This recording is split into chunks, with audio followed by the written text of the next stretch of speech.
I didn't meet any men at the matchmaking corner, but I did run into a handsome bachelor ghost trying to force me into marriage. The man was tall and slender, with delicate features, and he leaned close to my ear. "Miss, I see darkness over your brow. If you don't marry me, you won't live past this year."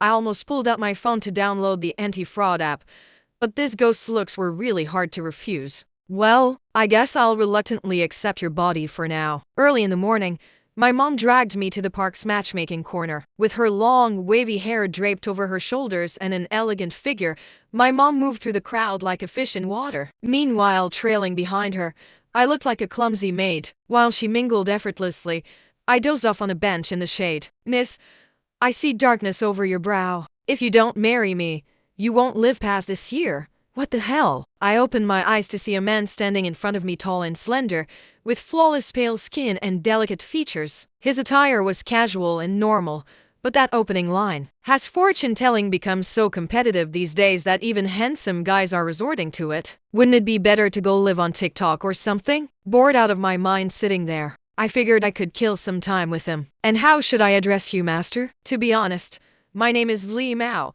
and I'm your future husband. Handsome. You sure have some bold pickup lines, but I have no house, no car, and no savings. You'd better find someone else to scam, or it's hard to say which of us would end up worse off." I stood up to leave but stumbled and was pulled back, encircled in his arms. He whispered in my ear, "Believe me, or you won't live past this year." "Really?" I grabbed his head and unleashed a flurry of kicks and punches. "Who are you cursing? Instead of being a decent person, you're spreading feudal superstitions here. You look as pale as a corpse that's been dead for 3 days. If you don't run now, we'll be meeting at the police station soon."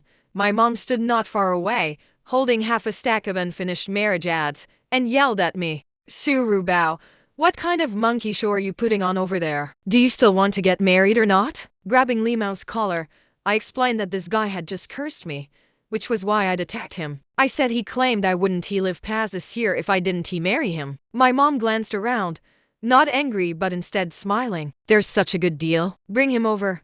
Let me have a look." I turned to look. He was gone. "He was just here talking to me, Mom." "Didn't you see him?" "See what?" "All I saw was you talking to yourself and putting on a show." My mom looked at me like I was an idiot, her face filled with disappointment. Instantly, a chill ran down my spine, and goosebumps covered my body. Had I really run into a ghost in broad daylight? But my mom insisted it was just an excuse to avoid matchmaking. Before I could argue, she dragged me into the crowd of singles. Watching her mingle effortlessly, I couldn't help but interrupt her. "Actually, I have a boyfriend." As soon as I said it, the uncles and aunts around us turned to stare. Their eyes seemed to say, "You have a boyfriend and you're here wasting our time?" I took out my phone, flipped to a photo in my moments, and showed it to my mom. "See, it's him.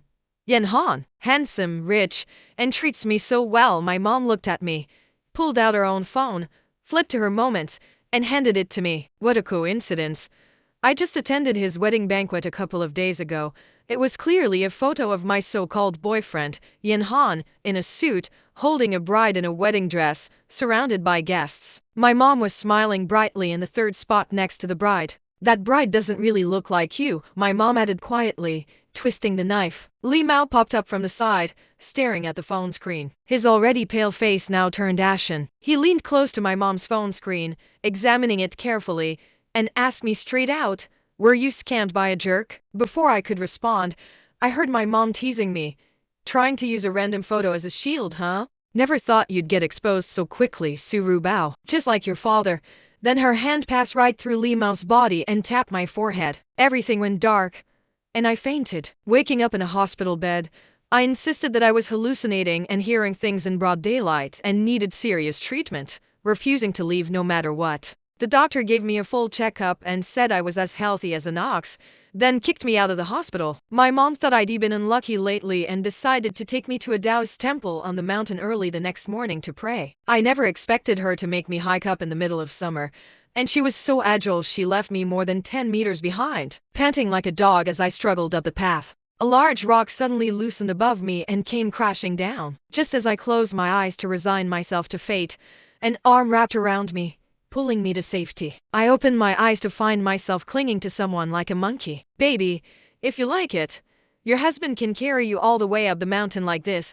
The persistent Li Mao had appeared out of nowhere again. Looking up, my mom was already out of sight. Too exhausted to move, I gave up and sat under the shade of a tree, using Li Mao to block the harsh midday sun. "Mr. Ghost, since you didn't wait for me to get crushed before showing up to collect the leftovers, I'd say you have some conscience. Let's call it even for our past grievances. Call me husband, call you my ass. We don't have any substantial relationship yet, so isn't it a bit unreasonable to take advantage of me with titles?" Having just climbed down from Li Mao, the memory of his muscles lingered in my hands. Even through his clothes, based on my years of experience watching handsome guys on short videos, this was clearly the body of a male deity, lean in clothes but muscular underneath. Slurp. Whether you're human or ghost, you keep showing up on your own, so don't blame me for being forward. Huh? Substantial relationship? What's that? Li Mao suddenly started stammering. Seriously? You don't even understand that? Try parsing the sentence differently. Substantial intercourse. Li Mao's face flushed bright red, and he began mumbling, unable to continue. No. What about you? So it's all just talk. I rolled my eyes. Then why do you keep haunting me, insisting on getting married? After Li Mao explained for a while, I finally understood. He said that even reincarnation in the underworld requires paperwork. He died in a car accident, but his natural lifespan wasn't over yet, and he still had unfinished earthly TIs. The underworld wouldn't process his reincarnation. So, Li Mao had been hiding in the matchmaking corner every day, hoping to find someone quickly to settle the formalities so he could happily move on to his next life. But with the barrier between humans and ghosts, no one could hear him. After drifting for months, he was almost in despair. He never expected that today, after casually saying those words, I actually responded to him. "Don't you think we're destined to be together? I think you might just be a little crazy. You seem like a decent guy, so I don't mind helping if it's something simple. But marriage is definitely not simple. Suggest something else, or forget it." Li Mao thought about it and actually had another idea. Elixirs.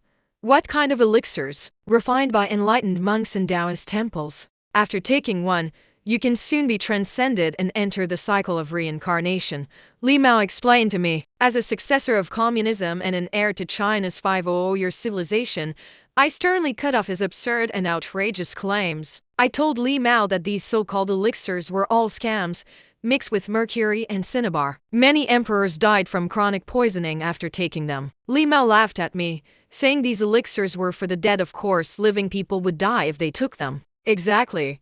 Shortly after taking it, you enter the cycle of reincarnation. Oh, I see. Another fresh piece of cold knowledge. But I had no idea where to find this thing. Racking my brains, twisting and turning, I gradually realized something was off. Earlier, to prevent Li Mao from turning into a toasted ghost, I'd given him the only rock under the tree to sit on. As a result, I'd unknowingly ended up sitting on his lap. Now Li Mao was flushed red, his body stiff, eyes fixed on his nose and nose on his heart, pretending to be completely unaware of any physical reaction. But the sensation against my thigh made it impossible for me to pretend nothing was happening. Wait, you're a ghost. Is it even reasonable for you to have a reaction like this? I quickly stood up and jumped back. Watch out! Just before everything went dark, I heard him shout loudly. What?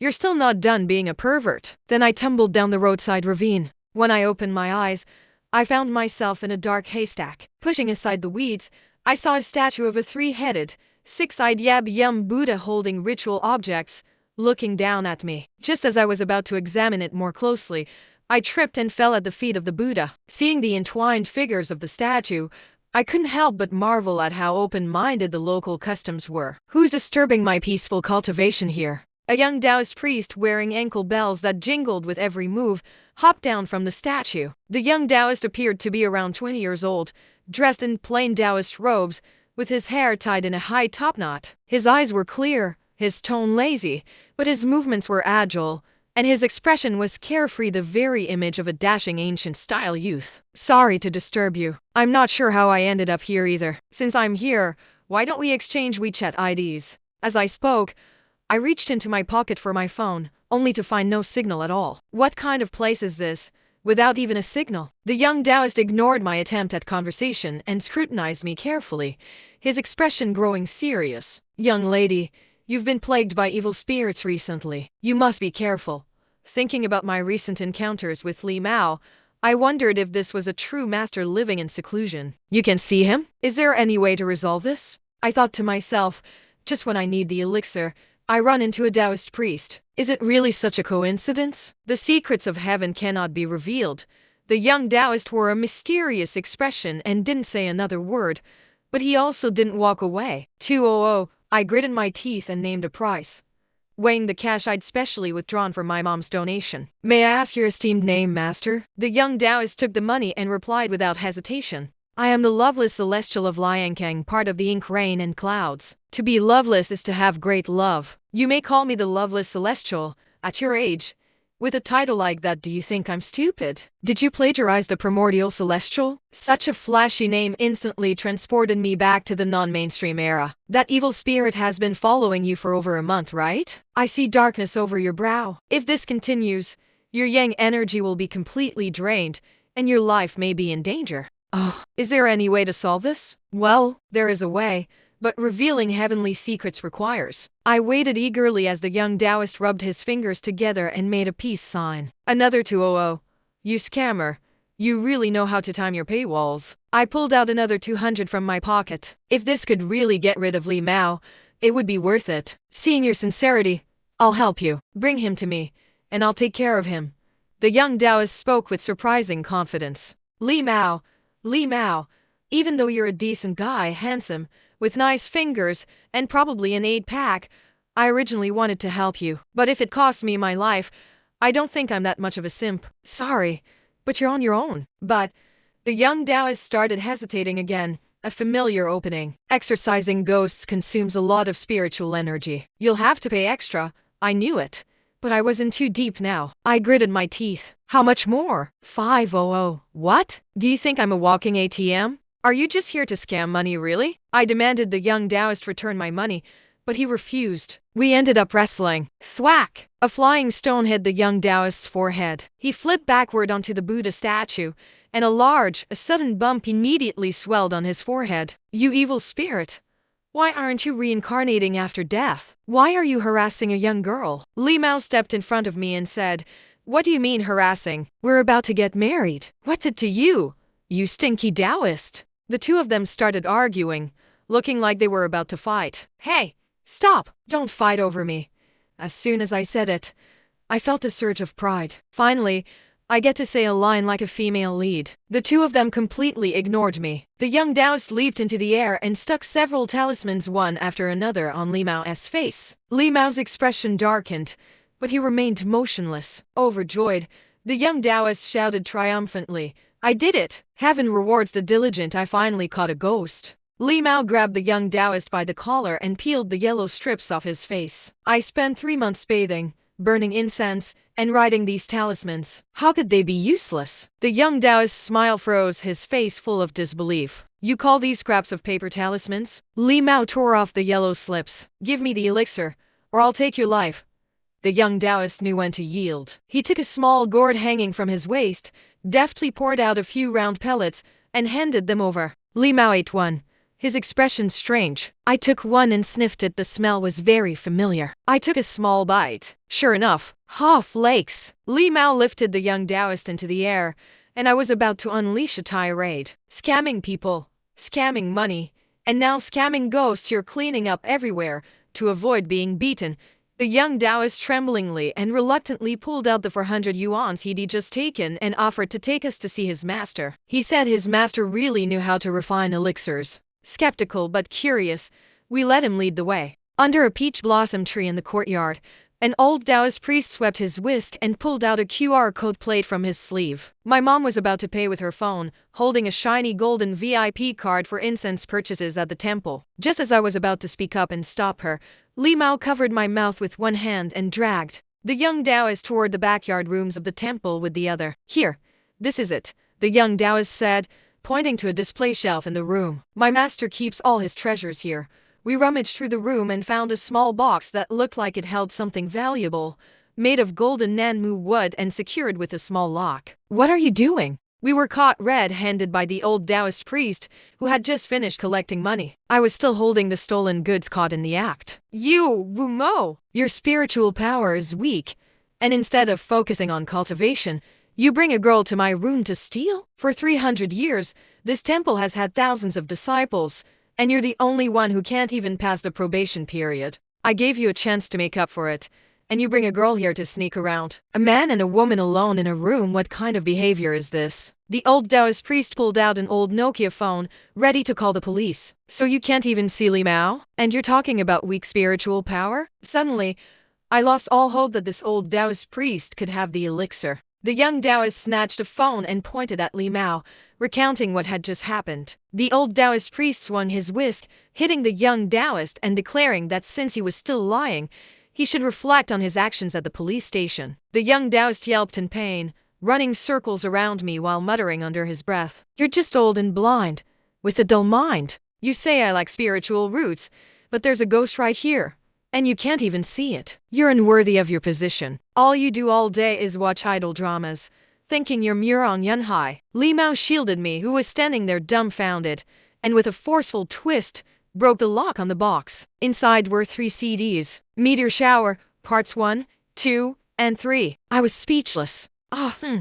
My lips twitched. "This is the elixir of your century-old Taoist temple?" Seeing someone doubt his professional abilities, the old Taoist priest ignored the young Taoist and retorted, "My name is Murong Yunhai, and I am the head of this temple. Of course, we have elixirs, but since you came uninvited and tried to steal them, you must face punishment." With that, the old Taoist priest grabbed a peach wood branch from a vase on the table and swung it at me. Unable to dodge in time, I braced myself for the pain, but it never came. Li Mao shielded me, his forehead covered in cold sweat from the pain. His hands wrapped around me, trembled uncontrollably, showing how much it hurt. "Even though I can't see you, the peach tree in this temple is over 100 years old. Making you materialize is easy." The old Taoist priest put down the branch, looking proud. "You old priest, I haven't even taken anything from you, and you resort to violence without a second thought. Do you think I'm easy to bully?" Seeing a trickle of blood at the corner of Li Mao's mouth,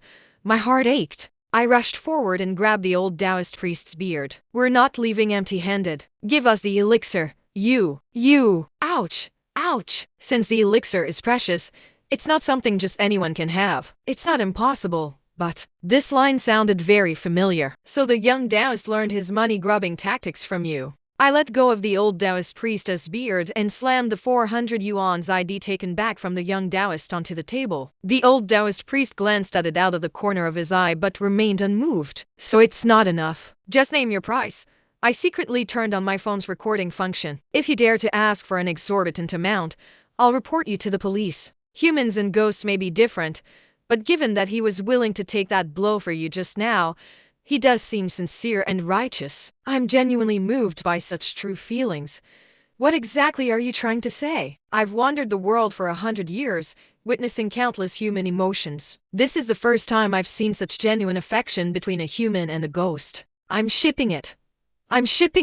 Believing this old Taoist priest could refine elixirs was my mistake. I grabbed Li Mao's hand and turned to leave. Might as well get married. It's better than dealing with the CP shipping dog disguised as a Taoist priest. If you're willing to exchange 20 of the latest idol drama CDs, I'll give you the golden elixir. The old Taoist priest's voice drifted over faintly. In the end, I exchanged a 1 terabyte online drive of idol dramas for the golden elixir with the old Taoist priest. Watching the old Taoist priest obsessively binge-watching dramas on his computer and looking at the box of golden elixirs in my hand, which didn't even have a lock, I felt like a complete fool. Li Mao's injuries were quite severe. Even though he was a ghost, the places where he'd been struck were bloody and mangled. He lay on my bedroom bed, gasping in pain. Following the old Taoist priest's instructions, I took 2 pills, ground them into powder, and carefully sprinkled it over his wounds. Where the powder touched, it sizzled and crackled. "Are you sure this isn't barbecue seasoning?" But the wounds visibly began to heal. Li Mao bit his lower lip until it bled, trembling with pain with every small patch that healed, unable to suppress his moans. "Wait, why does healing have to sound so suggestive? A beautiful man in a weakened state, what kind of indecent scene is this?" Though it was inappropriate, my DNA was starting to stir. "So, about that marriage you mentioned, what's the process like?" Li Mao snapped back to reality and looked at me, confused by my question. Don't overthink it. I'm just saying, in case this golden elixir doesn't work, We might still need to get married to help you. I'm not trying to take advantage of you or anything. I quickly wiped the corner of my mouth to make sure I wasn't drooling and contradicting myself. It's just a normal process. Li Mao seemed to realize something, and his face, which had turned pale from pain, flushed red again. Does that include that? I leaned in face to face with Li Mao. What? What do you mean? Seriously. Why are you playing dumb with me now? Ignoring Li Mao's ears, which were now bright red, I tilted my head and pressed my lips to his. Li Mao was stunned by my sudden move and froze for a few seconds. Just as I was about to pull away, his lips chased after mine. His right hand pressed against the back of my neck, preventing me from escaping, while his left arm wrapped around my waist, pulling me close until our bodies were pressed tightly together. In one swift motion, he flipped me onto the bed, pinning me beneath him. Your wounds. I'm not ready yet. I'd only meant to take a little advantage, but this adult progression made me instantly chicken out. But Li Mao lay on top of me like a mountain, unmoving. Wait, no way.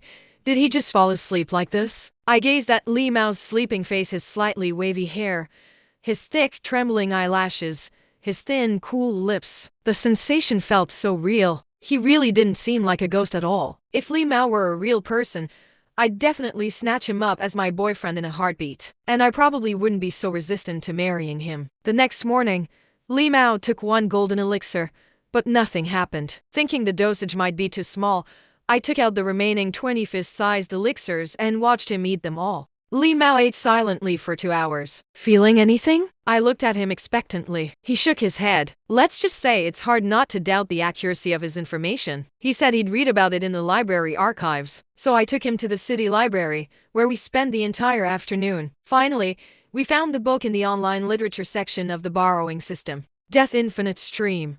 Alone and unrivaled for a lifetime. If swearing could turn into beautiful fireworks, my heart would have already hosted the Beijing Olympics 18 times over. What a load of nonsense. On the way back, I was fuming. No wonder those two Taoist priests gave me the elixir so easily. This junk isn't even as good as Hot Flakes. Li Mao, on the other hand, seemed completely unfazed. Looking at his unfairly handsome profile, I couldn't help but sigh. Beauty really does soften most of life's misfortunes. Maybe we should just get married, I tentatively suggested. After yesterday's kiss, his technique had left me with an impulse to take advantage while I could. Besides, his stepping forward at the temple had genuinely moved me. But I told Li Mao I needed to clarify a few things first. For example, what impact would marrying a ghost have on me? And how would we prove we were married? Li Mao explained that since he was an vengeful spirit, he'd reincarnate immediately after marriage and wouldn't haunt me. As for the marriage certificate from the underworld, we just needed to burn it for him on the night of Qingming festival. My mom always says, saving a life is better than building a 7-story pagoda, since it wouldn't cost me anything. Why not help if I can? That evening, my mom called to say that the incense VIP card was totally worth it. Just after burning incense and making a wish, her bank account had mysteriously gained over 1,000,000 yuan. So the temple isn't about wishing for me to get married soon, but about striking it rich. Well, it's all the same anyway. I told my mom the 1,000,000 was a betrothal gift someone had taken a liking to me. I asked Li Mao where he got the money. He said the 1,000,000 was just a deposit. He also had a house and a car, bought 2 years ago. It might take a year to transfer the property title, so he needed to plan how to send a dream to his family. If I didn't mind, he currently had a 3-bedroom, 2 living rooms set up at Nanshan Cemetery, along with a Maserati. He even asked me what kind of car I liked so he could burn one for me later. I was both annoyed and amused by his words. I told him I definitely wanted something tangible and urged him to go send that dream to his family right away. Li Mao nodded seriously. Over the next few days, he stayed in the bedroom drafting how to send the dream without scaring his family. I'd be lying if I said I wasn't touched. After all, over the years, all I'd met were scumbags like Yin Han, who even wanted to split the bill for meals while trying to freeload. Rubao, you're done for. Absent for 3 days without reason? If you don't get to the company, the boss is going to tear up your contract. Li Mao and I, having officially established our marital relationship, had entered what's commonly known as the honeymoon phase, with endless topics to talk about every day. Zhao Hua's WeChat message suddenly made me realize I still had a job I'd completely forgotten about. Rushing to the filming set, I arrived just as the company's reality show Detective Diary was recording. There were many artists performing that night. Everyone was swamped with work. And before I could even warm my seat next to the chief director, my eyebrows practically caught fire. The artist management team came to notify us that our ratings pillar, Mr. Won Zikian, demanded to film earlier because he needed to rush back for his wife's childbirth. I quickly skimmed through over 20 densely packed pages of the script and hurriedly sent Li Mao to backstage to keep an eye on things for me, so I could provide support if needed. 10 minutes later, filming started. While all the directors were focused on the monitors and the artists were happily performing according to the schedule, only I could see Li Mao frantically untangling the messy cables on the floor to prevent the artists and crew from tripping. 2 cables in the bottom right corner of the monitor lifted into thin air. I shot up from my seat. "Wait, sit down." The director impatiently pulled me back down. I desperately tried to persuade the director to pause the recording. After all, if this got filmed, we'd really be done for. Rubao, if anything else goes wrong today, your whole team is fired, the director roared angrily. So, amidst the chaos, I could only pull the power plug on the broadcast van. "Who did this?" The director's furious roar seemed to shake the ceiling. I seized the chance to slip out of the broadcast van and run toward Li Mao, quickly pressing down 2 more cables that were about to fly up. "Others can't see you." The cables were floating in the monitor just now. Li Mao clearly hadn't realized this. After my quiet scolding, he immediately bent down, cooing baby this, baby that, trying to coax me not to be angry. In the distance, colleagues from the director's team started urging everyone back. A technician from the rigging crew, standing on a 2-meter-high lift platform, shouted for me to test the lift. The director's van finally had its power reconnected. Just then, the rigging crew also returned to ground level and started the lift mechanism. The crew below gradually stepped onto the stage, laughing and preparing to review the performance sequence, waiting for the director to call action. Watching the people below grow smaller, I suddenly remembered I'm afraid of heights. As the lift ascended, I went from standing to crouching, wishing I could just flatten myself in the middle of the platform. A clattering sound came from around me. I didn't know if it was me trembling from fear or the platform shaking. "The lift is malfunctioning. Get out of the way," I heard someone shout. The crowd screamed and scattered, mixed with the sizzling sound of sparks from the pulley. "I'm still up here. Don't just run away." Terror gripped me, and my mind went blank for a moment. "Baby, don't be afraid." Li Mao's voice, trying hard to stay calm, sounded in my ear, carrying a hint of panic even he didn't seem to notice. With a crack, everything went dark. Accompanied by my scream, the platform plummeted down. "It's over. Guess I'll really become a ghost couple with Li Mao now," I thought with surprising calmness just before losing consciousness. I woke up in the hospital again, my left hand hooked up to a familiar fur drip. Colleagues around me offered congratulations, having once thought they'd need to attend my funeral. Even the doctor was amazed, calling it a medical miracle that I fell from such a height with almost no injuries. I looked around. Li Mao wasn't there. For some reason, a bad premonition settled in my heart. The following week seemed to confirm my suspicion. Li Mao had vanished, nowhere to be found. I wasn't ready to give up. I climbed to the Taoist temple on the mountain, wanting to find the old Taoist priest for help. The temple was completely empty. The once lush peach blossom tree seemed uprooted, and the temple was dilapidated. Following my memory,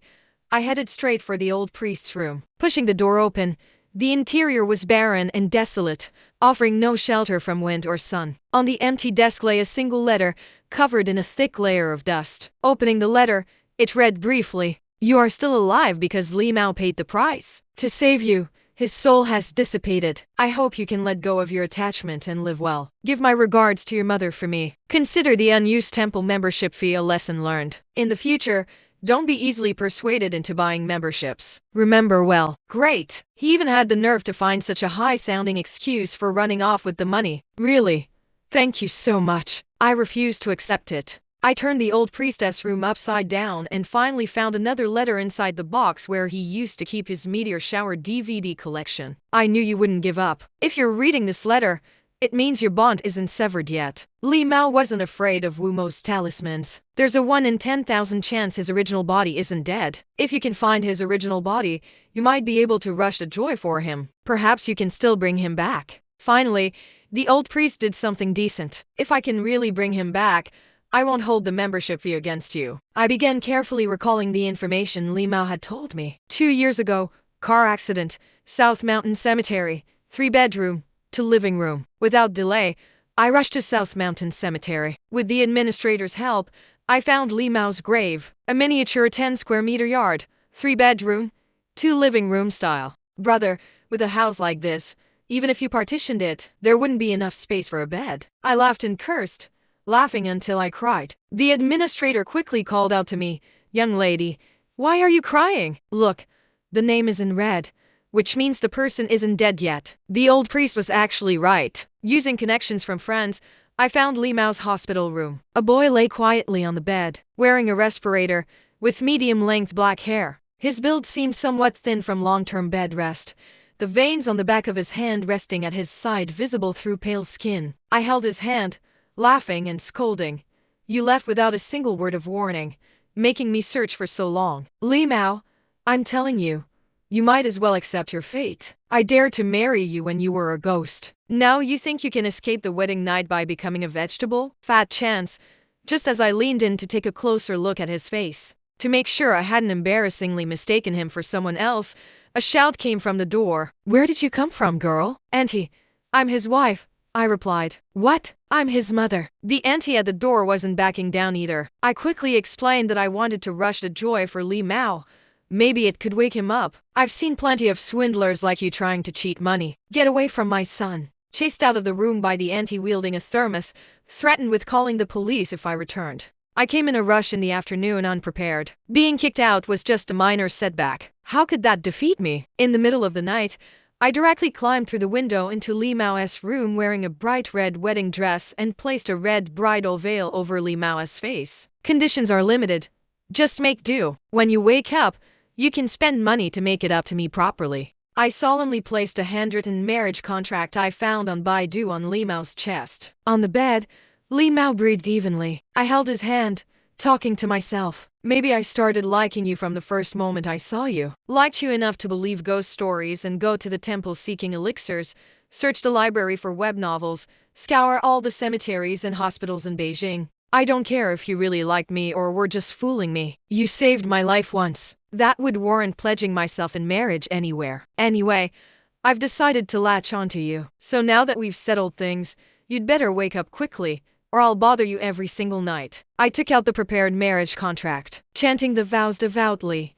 "In life, we shall return. In death, we shall long for each other, tying our hair as husband and wife, with love and no doubt between us." Dipping my finger in ink paste, I pressed both our handprints onto it, knocked my forehead 3 times, and kissed his lips. Li Mao's lips were soft and warm, a bit dry. I moistened them for him, licking my lips, not quite satisfied. I tried hard to control myself from laughing out loud in the middle of the night at the hospital over the fact that I was about to have a living, breathing Li Mao. A good while later, no reaction. "Why isn't it working? Wake up! Didn't you promise to marry me?" I started to panic. Jumping onto the bed, I straddled Li Mao, shaking his shoulders. The hospital bed creaked loudly under the strain. "What are you doing?" A nurse sternly stopped me, looking at myself in a big red dress straddling a vegetable. I was speechless, at a loss for how to explain. If I said it wasn't what you think, nobody would believe it anyway. "We've been watching you on the monitors for a while. I've seen plenty of organ thieves, but a pervert like you is a first," the nurse said as several burly security guards grabbed and restrained me. Li Mao's parents, notified by the nurse, hurried over and witnessed this absurd scene. No, Mom.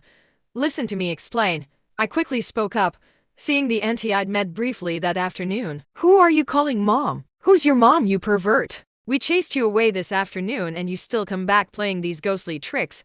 The auntie was also shocked by my attire, rushing over to pull me off the bed. Naturally, I didn't want to leave. For a moment, the room descended into chaos. "Baby," a weak, hoarse voice emerged. In the noisy room, it suddenly fell silent. Everyone's heads instantly turned toward the source of the sound. "Baby," he called my name again. I'm here.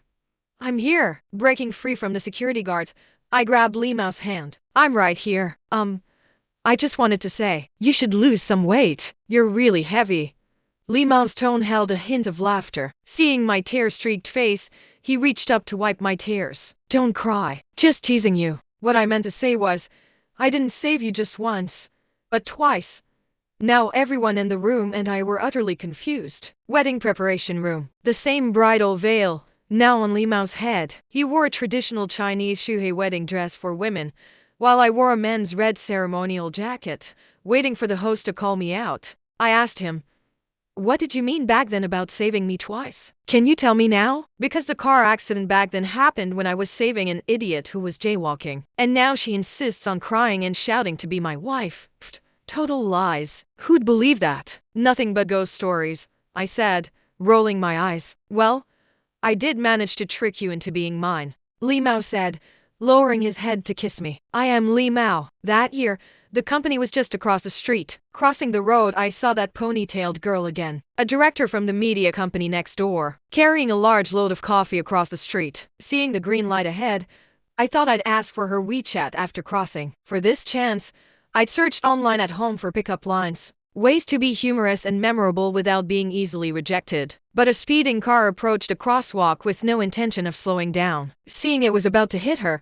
I pushed her away. Coffee scattered everywhere. An immense pain enveloped me. When I woke up again, doctors and my parents surrounded me. I tried to call out to them but found I had already left the body on the bed. No way to seek help. So, I wandered the human world day after day. Knowing the separation between life and death, I gradually found it inappropriate to disturb her too much. Until on a park bench, I thought it was a pity not to use the pickup lines I'd practiced so long in life. What a coincidence. Our companies are right across from each other, running into you here. Is your coffee heavy? Let me carry it for you. You like coffee? What a coincidence.